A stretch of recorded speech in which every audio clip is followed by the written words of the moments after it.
që lidheshin, të jetës shoqërore që lidheshin me,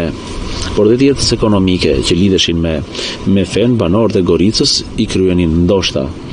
në kishat e qytetit Beratit ose në kishat e Kalas, sepse dihet që vetë Kalaja ka 10 kisha. Por Berati ka qenë qendër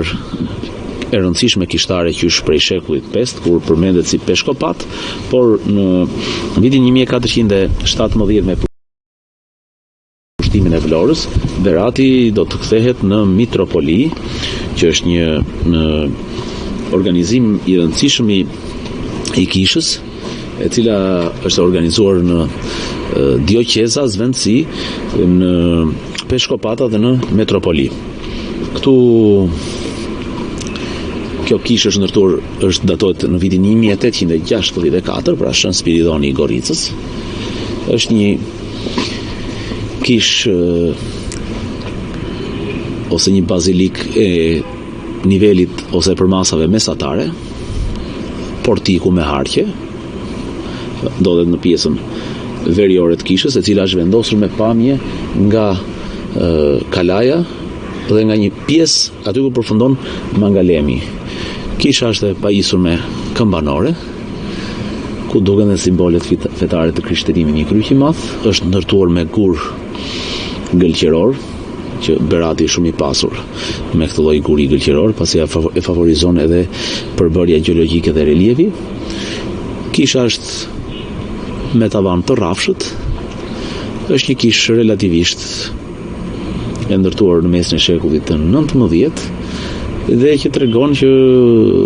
popullata e Beratit është dhe një popullat besimtare, jo vetëm ajo e krishterë, por edhe ajo e fesë muslimane, pasi në Kalan e Beratit kemi 2 xhami, xhamin e Bardhë dhe xhamin e Kuqe, përveç se 10 kishave, por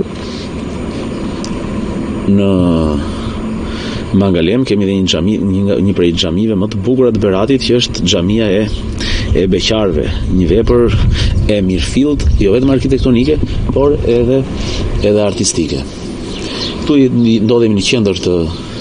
të lagjes Goricës, siç e thamë në fillimin e emisionit ton, sepse një pjesë e Goricës ndodhet në të djathtë të kishës së Shën Spiridonit, ndërsa pjesa tjetër ndodhet në të majit të saj. Panorama është e bukur, nëse do të dilnim diçka më tepër në oborrin e kishës, do të vinim re dhe do të fokusonim me kamerën tonë panoramën, pasi këtu nuk na lejojnë qiparisat dhe selvit, që janë pjesë e simbolikës së institucioneve fetare, por edhe ajo pjesë që ne nuk e kemi thënë, po e përmendëm pak, e traditës beratëse, dashuria për lulet dhe për kopshtet. Ja, këtu mund të shohim një pllëm tokë, ai ka përshtatur me